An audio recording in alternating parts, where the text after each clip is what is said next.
Hi అండి, welcome to my channel. ఈరోజు మనం హోటల్లో చేసే టిఫిన్ సాంబార్ చేసుకుందామండి. దీనికి కందిపప్పుతో పనే లేదు, చాలా సింపుల్గా ఈజీగా చేసేసుకోవచ్చు.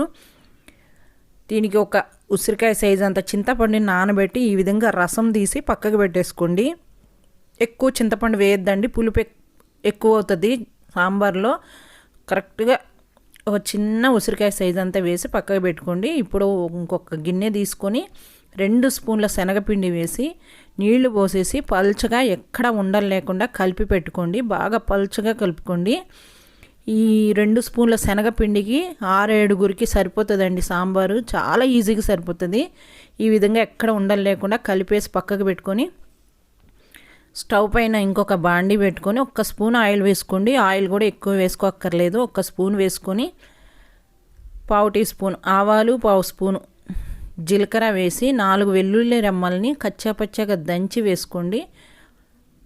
ఒక 2 ఎండుమిరపకాయలను కూడా విరక్కొట్టేసి వేసుకొని 1 పచ్చిమిర్చిని వేసుకొని ఇదంతా పోపంతా చక్కగా వేగిన తర్వాత మీడియం సైజు ఉల్లిపాయని సన్నగా నిలువుగా ముక్కలు కట్ చేసేసి వేసుకోండి. ఒక రెమ్మ కరివేపాకు కూడా వేసి ఈ ఉల్లిపాయ మెత్తబడే వరకు వేయించుకోండి.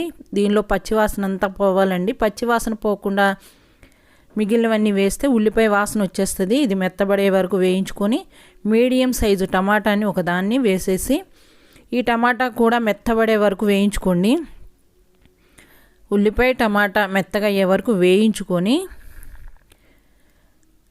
ఈ విధంగా వేగిన తర్వాత 1/2 స్పూన్లో సగము కారం వేసుకోండి. 1/2 స్పూను ధనియాల పొడి, 1/2 స్పూను సాంబార్ పొడి వేసుకోండి. ఈ సాంబార్ పొడి మనకి ప్యాకెట్లలో దొరుకుతుంది కదా, ఎంటీఆర్ సాంబార్ పొడి. వాటిని తెచ్చేసి చక్కగా వేసుకొని 1/2 స్పూన్ వేసుకోండి. నేను పసుపు వేయడం మిస్ అయిందండి.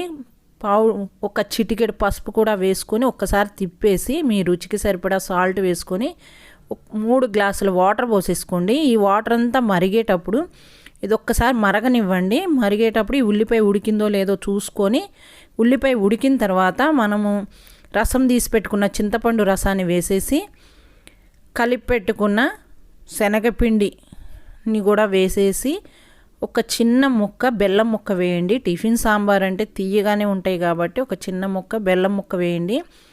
ఈ విధంగా ఉండాలండి. ఒకవేళ చిక్కగా అనిపించింది అంటే కొన్ని వాటర్ పోసేసుకోండి.